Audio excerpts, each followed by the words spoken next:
حسن صاحب آپ سے پروگرام کا آغاز کروں گی اور یقیناً آپ نے گفتگو دیکھی جس طرح سے نگران سابق وزیراعظم جو ہیں وہ الزامات بھی وہ لگا رہے ہیں، اور اگر آپ کو یاد ہو گزشتہ اپریل میں جب ریکارڈ پیداوار جو فصل ہوئی تھی اس پر جو ہے جو وزیراعظم شہباز شریف صاحب نے اظہار تشکر کیا تھا، تو آج جو ہے وہ اظہار تشکر جو ہے وہ تو یوم تفکر میں بدلتا ہوا دکھائی دے رہا ہے، کیونکہ 10 مئی سے جو ہے ملک بھر میں احتجاج کا اعلان بھی کیا گیا ہے۔ کیوں حکومت جو ہے وہ واضح طور پر پالیسی کیوں نہیں بتانے سے قاصر ہے اور کیوں تاخیری جو حربے استعمال کر رہی ہے؟ دیکھیں سیدھی سی بات ہے، جب بھی گندم کی پیداوار کا مرحلہ آتا ہے تو بمپر کراپ کا غل مچایا جاتا ہے۔ بتایا جاتا ہے کہ پاکستان میں جو ہے وہ سونا اگل رہا ہے اور ایسے ایسے حالات بتائے جاتے ہیں کہ بہترین کام ہونے جا رہا ہے، حالات بہتر ہو جائے گے، لیکن مافیاز اور کیٹلائزیشن کو قابو نہیں کیا جاتا۔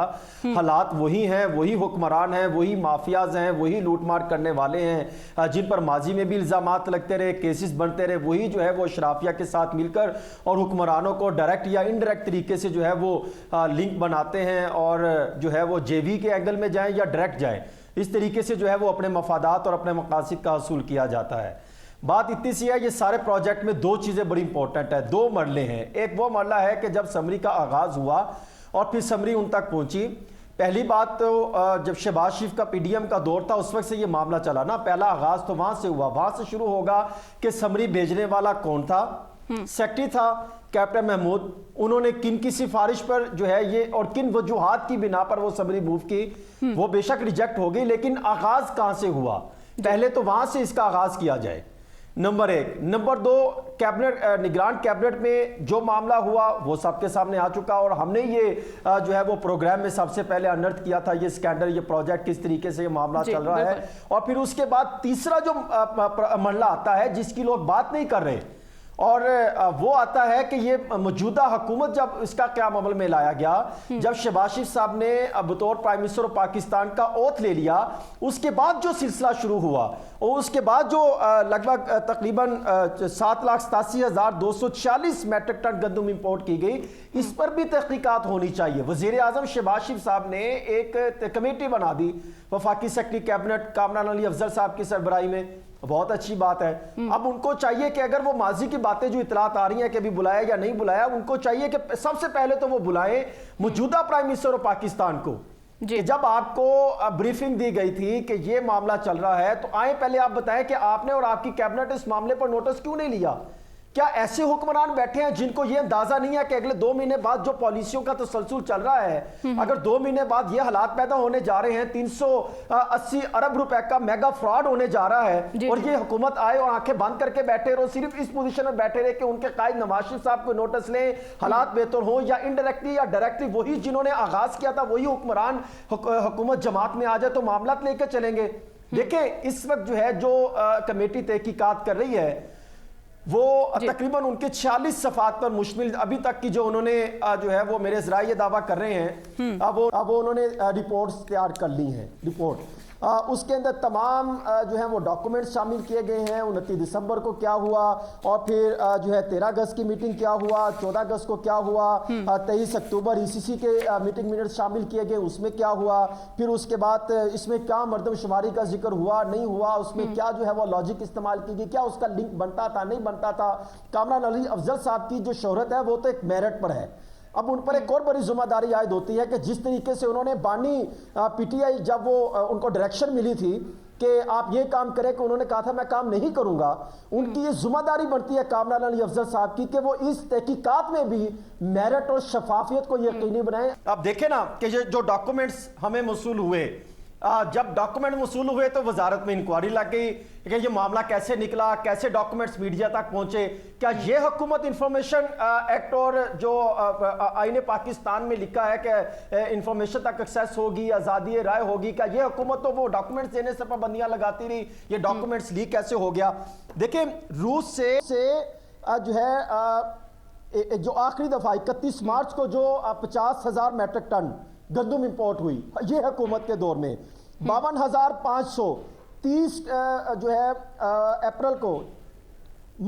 30 مارچ کو جو ہے وہ امپورٹ ہوئی، اسی طرح اس سے پہلے 30 کو 50,335، پھر 54,200, 49,600, 50,300, 64,712 میٹرک ٹن اس حکومت کے دور میں جو ہے گندم امپورٹ ہوئی. ہوتا کیا ہے, ان کو آپ جو ہے معاف کر دیں. یہ کیسے ہو سکتا ہے؟ یہ جو پھر ڈاکومنٹس, یہ جو چیزیں نکلی ہیں جو وزارت کو بھیجی گئی یا ان تک موصول ہوئی یا پھر دیگر اعلیٰ حکام کو پہنچی, کہ ان کا ذمہ دار کا بھی تعین ہونا چاہیے. دیکھیں ہم جو ہے وہ بکاری بن کے جاتے ہیں, کشکول اٹھائے پھر رہے ہیں, غربت ہو گئی, حالات برے ہو گئے, 2 کروڑ سے زائد عوام جو ہے نوجوان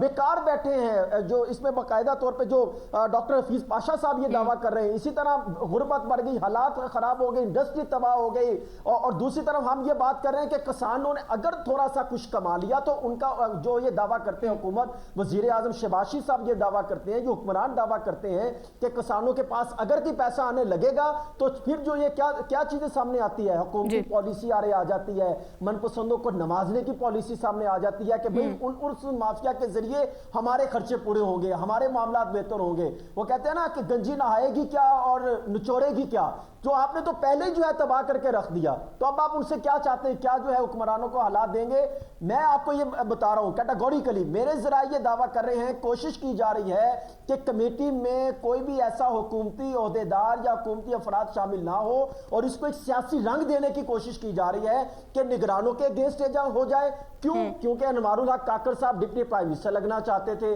کیونکہ باقی جو افراد ہیں وہ پوزیشن لینا چاہتے تھے. اب یہ جو خدشات جو ہے نا یہ مسلم لیگ نون کو, کہ اگر ایسا نہ ہوا تو یہ آ کے جو ہے جو باتیں چل رہی ہیں کہ شاید اگلے سال تک یا سال 2 سال میں یا اگلے سال بجٹ کے بعد شاید مسلم لیگ نون پوزیشن میں رہے نہ رہے,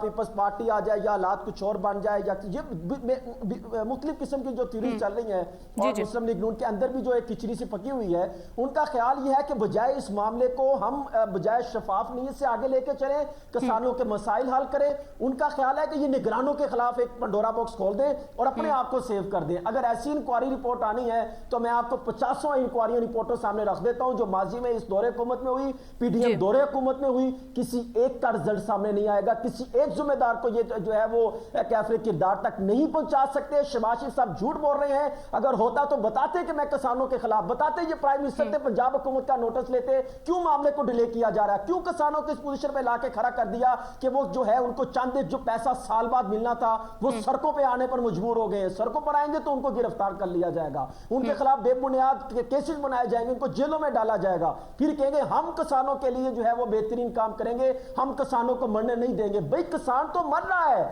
آپ کل بھی یہ بات کر رہے تھے, پرسوں بھی یہ بات کر رہے تھے, نواز شریف صاحب بھی یہ بات کرتے ہیں. یہ کون سے حکمران ہیں جنہوں نے آنکھیں بند کر رکھی ہیں اور 4-5 دن انکوائری رپورٹ آنے تک لگا دیا. پنجاب حکومت ابھی تک کوئی فیصلہ نہیں کر سکی کہ ہم نے کسانوں کا معاملہ کہاں جو ہے وہ سٹینڈ کرنا ہے, گندم کی خریداری کرنی ہے نہیں کرنی ہے. بمپر کراپ کی یہ بات کرتے, کہاں گئی گندم سے لینا کسانوں سے, کسانوں کے ساتھ آپ نے کھلے عام چھوڑ دیا. اب وہی کسانوں سے میڈل مین مافیا ان سے گندم کی خریداری کرے گا. 4 سے 5 ماہ کے بعد یہی گندم کا ایک سکینڈل سامنے آئے گا کہ آٹے کی شارٹیج ہو گئی, غریب رول گیا, 2200 4300 4500 تک مارکیٹ میں گندم بکے گی. پھر 16 روپے کی روٹی کہاں سے ملے گی آپ کو, پھر 25 روپے 30 روپے تک روٹی جائے گی. پھر آپ کس طریقے سے امپلیمنٹ کریں گے؟ ابھی تو یہ کسان ہے, دوسری طرف وہ نان بائی ایسوسیشن والے بھی احتجاج کر رہے ہیں کہ آپ نے ہمیں تو کہا تھا کہ آٹے کا ریٹ کم کر دیں گے, ابھی تک آپ نے نہیں کیا. اسی طرح وفاق میں ایک مسائل نہیں ہے, ٹھیک ہے حسن صاحب جو ہے 380 ارب روپے کا سکینڈل سامنے آیا ہے.